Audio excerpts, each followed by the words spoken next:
This is Gene DeLisio with a featured sports interview from WDLB and WOSQ.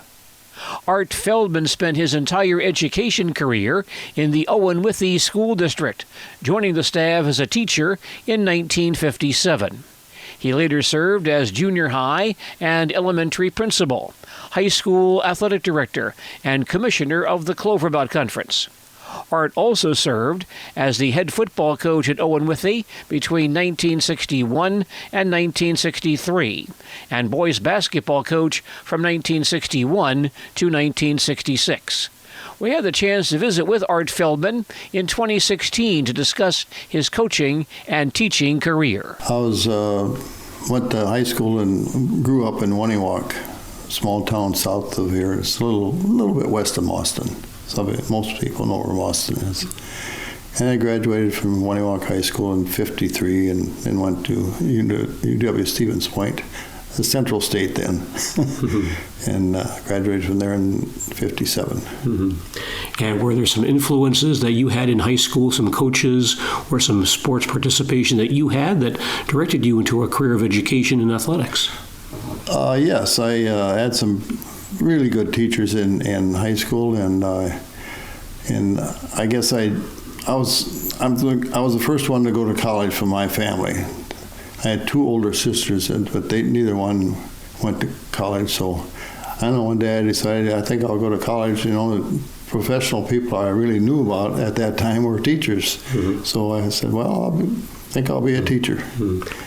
And that certainly worked out very well. Any highlights that you can recall from your high school days, from your playing days on Waniwak? Well, I wasn't a great athlete, but I was able to play football. I was a quarterback and played some basketball and baseball. The coach tried to get me to run at track, but I would have had to be the miler, and I wasn't very good, so I wasn't interested. Now, it seems to me, you were from a small school down there. You played 2 or 3 sports and really got involved in a lot of activities. Can you see some parallels from your youth to what occurred to you in your career here at Owen-Withee? The same type of school, same type of atmosphere. Did that help you coming to Owen-Withee many years later? I think so. Because I'm a small town boy, and I wasn't really interested in going to a larger school. Because I had an opportunity or two, but I wasn't interested in. So I liked the small town, and Owen treated me well. And the nice thing about my career here, I got to change my teaching assignments quite often, because I had I like to tell the story. We had to take 16 credits in English at Stevens Point. And so I said, and I didn't have any money ready to go to school, so I said, I can get through here in 4 years if I can. So I said, well, I better take 4 more credits and I have an English minor. Never intending to teach English. But then I came back from the service, the first meeting with the superintendent, and he says, Art, by the way, you're teaching English this year. I said, oh, no. But I enjoyed it. I got the opportunity to teach several years of English, different grade levels. I really enjoyed it. Then I got to teach health, and I taught geography, and so I got my assignments changed. And 2 years after I said I'd never be a principal, I was. Well, it's amazing how things do change sometimes. Yeah. Well, tell us about the circumstances that brought you to Owen to take a teaching job at Owen-Withee High School. Well, I interviewed at Dorchester. Dorchester had a high school at that time, and also on the Indian reservation up in Lac du Flambeau. I interviewed there, and that was pretty lucrative, because he said, well, the school is right by the lake. He says, well, in the free period, you can go over there out to the lake and fish. So I said, that's pretty good. Dorchester was okay, but they wanted me to teach about 4 different things. And so when I got an interview at Owen-Withee, I said, I guess this will do. So signed on here. And what were some of your duties, especially in terms of coaching when you first got the job? Well, I was John Shire was the football and basketball coach, and I was his assistant. And and he was an excellent coach, and I learned a lot from him. So I really enjoyed that part of it. You mentioned before we were recording here that you had a rather unusual job that we don't even consider today, and that is back in that era, so many of these schools had the outlying small schools that you had to teach in. Tell us about that part of your job. Yeah, biggest part of my job was to teach Phi-Ed we had 8 rural schools in our district at that time. We had some grade school kids in Owen and some grade school kids in Withee, but we had 8 outlying schools, and they were there, I don't know how many years I did, and that was quite a challenge to try to figure out activities to keep those kids, because there weren't any facilities. You either played outside if the weather was good, which is great, but like I said, in the wintertime, we played a lot of ring around the furnace. Or relay races in the classroom itself, some different kind of, because you had to be pretty imaginative to come up with something new. And some for the older grade, because most schools are now first grade through 6. So we had to keep them occupied, give them something worthwhile, I guess, was a challenge. Now, Art, you came to Owen just after the merger of the Owen and Withee schools to form Owen-Withee High School. Can you talk about that era, what that was like for the people in this community to have the one school system? As far as I'm concerned, I never heard very, very little negativity about that. When I came, they'd just built a new gym. What was the new gym? Now it's the old gym. But and it was one of the nicest gyms in the conference. So, and everybody seemed to get along well. It just seemed to be an automatic, everybody accepted it. The senior high was down in Owen School, and the junior high was in Withee, and they both had grades 1 through 6. So it seemed to be working very smoothly, and very little, I don't remember hearing any criticism whatsoever. Now, at one point, you built the new school out here, out on the highway here, and what was that like for the community to get that new building? Well, it gave them the opportunity, first of all, to close the rural schools. So when that building got done, they could bring all the rural schools in, but they did 1 through 3 in K through 3, I should say, in Withee, the Withee building, and K 4, 5, and 6 in the old high school building. And that's when I became the principal, elementary principal. And it was so I had to drive back and forth from one school to the other. Used to kid, so I can go home because they'll think I'm just in the other school. In fact, a couple times as I was driving by, because I drive by where I live, my car just automatically turned in, and I said, "What am I doing here? It's only 2:00 in the afternoon." So, in terms of athletics, what did having that building mean to the community? Well, it gave us a chance to use the gym for junior high athletics. I mean, the junior high teams played in the Withee gym, for example, and the senior high was down in this gym until they built a new school, and that was really nice. I want to talk about some of the early days you had as a coach here, football and basketball. You mentioned you worked for John Shire, worked for some other fine coaches as well. Tell us about some of those early days as assistants, the coaches you worked with, and some of the athletes you may have seen back then. Well, we were fortunate the very first year. I see the list here, which is helpful. But Woody Wall was, I was able to work with him in football and basketball my first year here. And I remember John Shire, the head coach, said Woody was really fast, and a good athlete. but he didn't really like football. Remember, but Coach Shire said, "Woody, I'm the head basketball coach too, and Woody did really like basketball. So I think you should play football."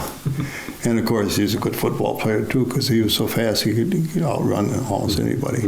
But Woody was one of the first and finest athletes that had, and he was one of those athletes. He missed a layup in a ball game. The next night in practice, he would probably shoot 50 or 100 of them after practice, just so he didn't miss it again. So he was one of the really good ones that I had a chance to coach. And then we had a lot of them. I can't name them all because they're. I know it's Bob Konzemis. He was not a great athlete, but just one of the hardest working kids you'd ever run into. And I ran into him years later down. He was the superintendent of schools at Verona. So. Art, you mentioned a lot about John Shire, what influence he was on you. Tell us about what kind of a man and coach he was and why he was so influential on you. Well, he was very demanding, and he knew the sports very well, inside and outside. So he just, I played, of course, in high school, but I didn't play college sports. So I had a lot to learn about, how to coach the sports. So I just watched what he was doing, and he was the kind. He would work with me and tell me, show me what I should do. So I really appreciated that, and that was so that worked out well. And Lonnie Smith was another one, and Wally Peterson. Where's Wally? He's probably on the football list. He's a football guy. I don't know if the football list here, but yeah. Wally Peterson is another one. So he had a very, very good way with kids and parents, and I learned from him. I loved to coach with him. So that was good. Well, I think about it, speaking of other individuals, you would have been here in the early 60s when Gary Bandor was playing for Thorpe High School. Can you reflect on the type of athlete he was? Because we only hear about him as a name today, but you saw him firsthand. What kind of a player was he for Thorpe High School? He was good. We never wanted to play Thorpe because of Gary. Both football, basketball. He was a one-man track team because he was that good. He could throw the shot as well as run the 100-yard dash. So, and in basketball the same way. He was just a really good kid and a good athlete. Tell us about the circumstances that led you to become the basketball coach. I say, 1961 you became the boys basketball coach here. Tell us about taking that position. Well, John Shire became the principal at the school here, and for a year, I don't know if it was more than a year or not, so he wasn't coach anymore. And then, of course, he got a job, I think, in Edgerton. So Frank Moore was an assistant coach, and Frank Moore took over the basketball job. As I recall, not very successfully, so I got asked, I guess, to be the coach. Mm-hmm. And what was that like for you taking over that program? Well, it was okay. I enjoyed it. We didn't have really good teams or a lot of success, but at that time, before that time, we didn't have should say an elementary grade school program. The kids would come in as freshmen, and that would be their first real experience with basketball as a basketball player. Mm-hmm. And so we had to try to build to get them to understand the sport and work at it. Mm-hmm. But it was good. It's interesting because when I began my broadcasting career in the mid-'70s, we heard of coaches implementing grade school programs and how important that was to development. Here you took over in 1961, and you still felt that way. You still felt you had to have a good program underneath you. Well, we didn't have facilities, but what we would do is I and the other coaches would run a Saturday morning program for the grade school kids, and we did that for as long as we had to. Mm-hmm. So that's how we were trying to like keep up with the Joneses. But then we were doing it as everybody else was doing it too. So, but we had to try it. Mm-hmm. What about any highlights you can think of from your years as the head basketball coach here? Oh, I remember beating Jack Tetzner one time in a regional tournament over at Colby. We were playing in Colby, and that was kind of fun. Because Jack, was a very well thought of coach, and we had a lot of fun with those guys. I remember the Neilsville team it was before the class system. Neilsville had a very nice team, and Hank Lukes, I think, was the coach, and I think that spurred the class system. And Gary Bander's Thorpe team went to, I think they had to play Antigo. And Neilsville had to play Eau Claire to get the state, which didn't seem quite right. Sure. But they had a very good team. What was it like for you competing in the Clover Belt Conference as a community, Owen-Withee and the other teams, the coaches? What were the relationships like that you built in the Clover Belt? Oh, we had really good relationships with Thorpe. Jack Tetzner was one of some of the coaches. Jerry Brisseth from Fall Creek, and Jensen from Gilman, and Bernie Stitchen from Thorpe, and this guy's Van Dam from Neilsville. I mean, all good buddies, and we could get along. We'd go scouting, we'd meet scouting, and we'd have to maybe stop at a bar and have a beer or two and talk about stuff. Those were fun times. And during that period, were you still assisting in football as well? Yes, I was assistant until I got the head job sometime along some way, some years. I don't know how that happened, but I know that I knew I didn't want to coach forever. I knew that I wasn't one of those guys who liked to coach and just keep coaching. I said, I'll maybe coach 10 years and give it up. And I don't know if I did that or not, but I came close. But then they needed somebody to do the freshman or the junior high. Okay, I'll do it. What was the experience of high school sports like in that era compared to today in terms of fan acceptance and attendance and the way people are involved in high school sports? I don't think it's a big difference. People are still really involved, and one of the neatest things that happened at Owen-Withee and Scott Marrier was that when they got the volunteers and towns together to build an athletic facility, a new football field and the track, and that was very neat to see that come to fruition. I can't say that. Anyway, yeah. So things like that. I think the fans they're still really good supporters of athletics. I haven't seen a change in that, really. Tell us about the job taking over as athletic director and how that occurred. Well, I think when John Shire left and they needed, I think I took over the athletic directorship. Somewhere along the line, I had the athletic directorship at Owen-Withee maybe, for a long stretch. I think until I became elementary principal in 77 or something like that. And then I took it, and then when I retired from the principalship at the elementary school, I took it again for 7 years as a part-time job. So I got, I don't know, I think 25, 26 years in somewhere as the AD. I've always enjoyed that. How did you approach that position, being the athletic director, and the things that you really wanted to emphasize in that role? Well, the constant challenge, of course, is getting the athletic code where you want it, so you can do what's best for the athletes as well as the coaches. And of course, that is always a difficult thing when you have to discipline an athlete, because no case is always the same.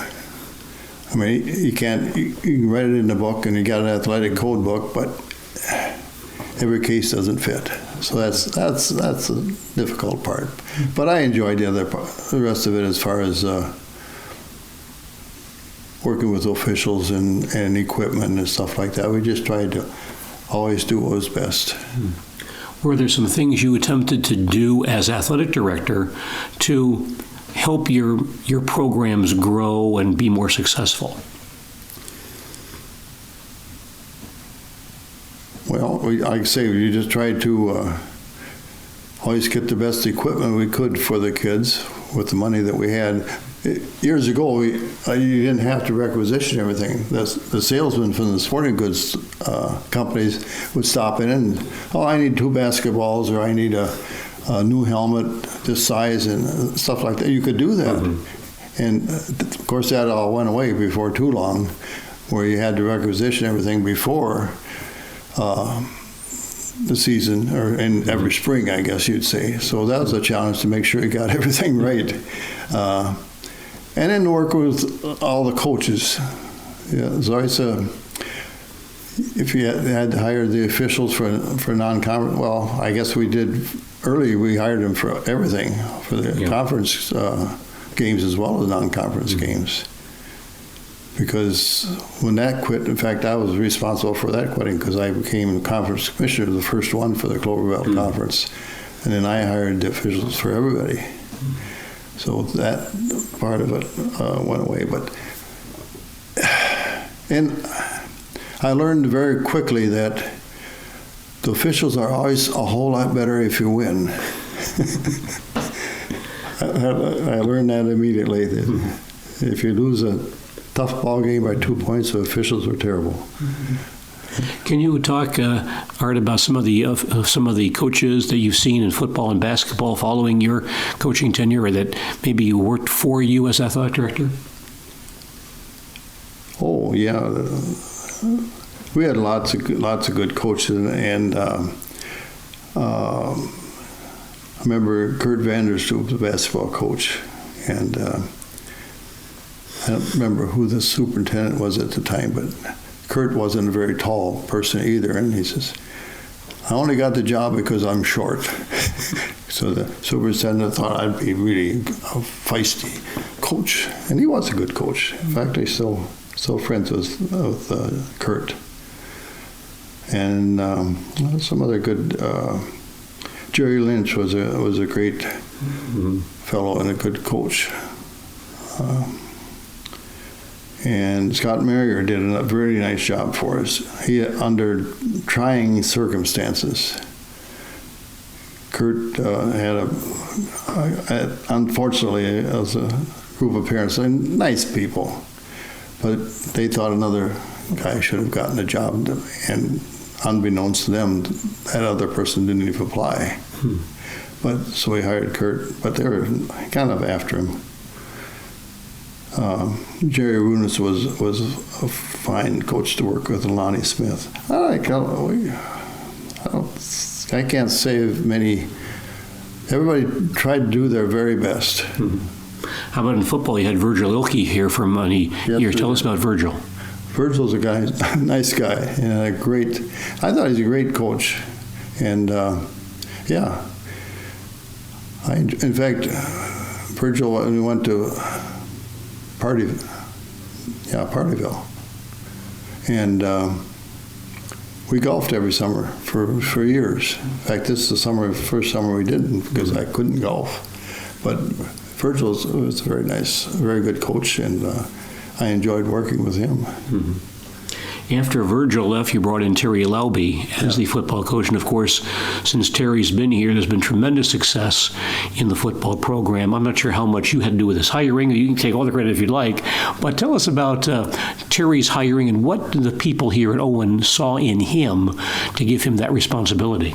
Well, Terry and his family are very well respected, and Terry was well respected because he was a tough football player Superior.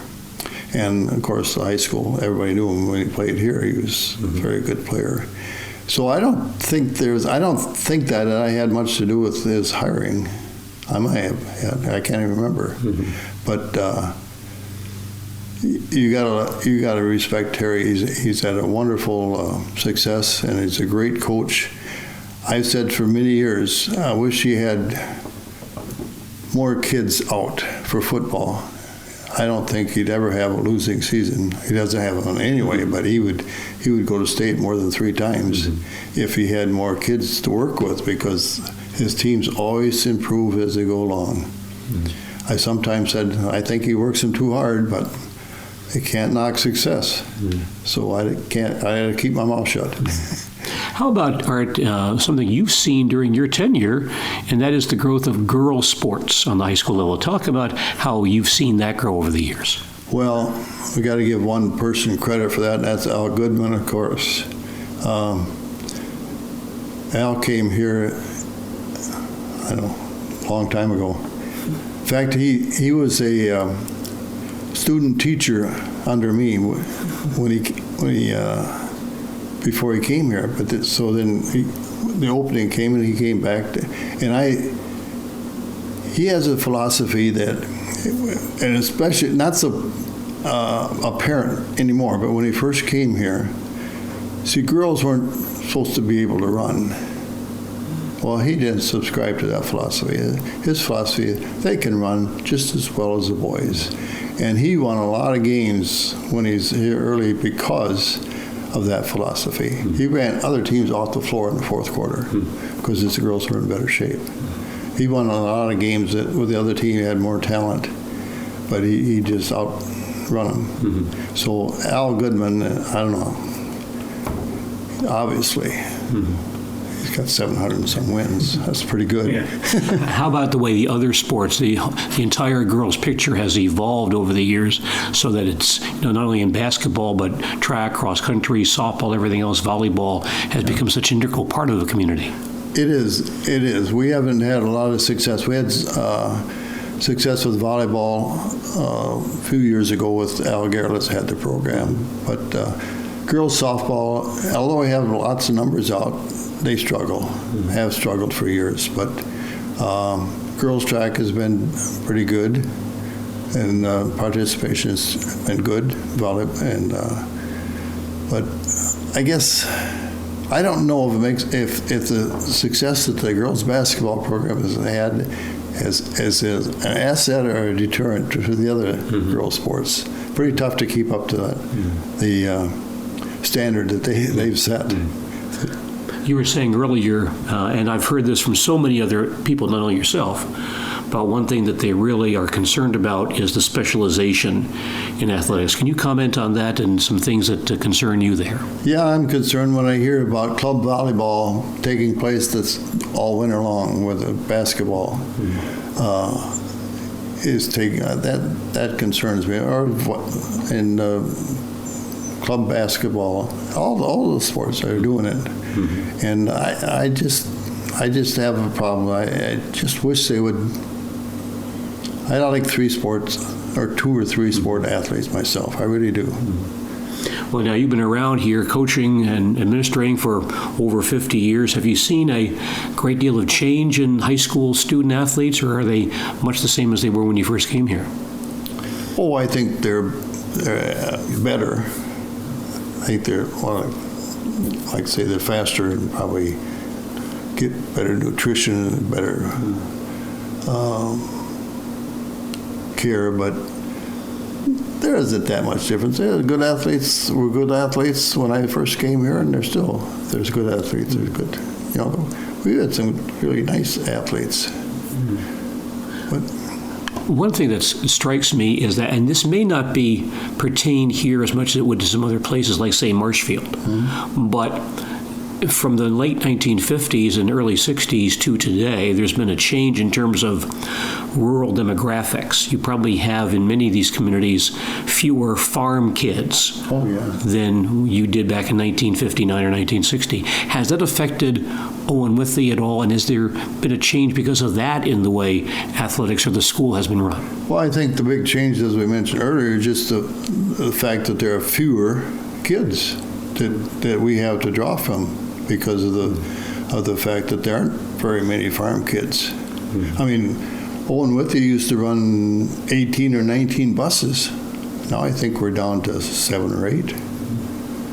That tells you something. The farm kids have disappeared. Can you talk, Art, about the community of Owen-Withee itself, what that's meant to you and your family have lived here now for many, many years? What does that mean to you to be part of this community? Well, we've always enjoyed being here. You can see my backyard is a golf course. Luckily, I don't have to mow it. But we've always enjoyed the small town atmosphere.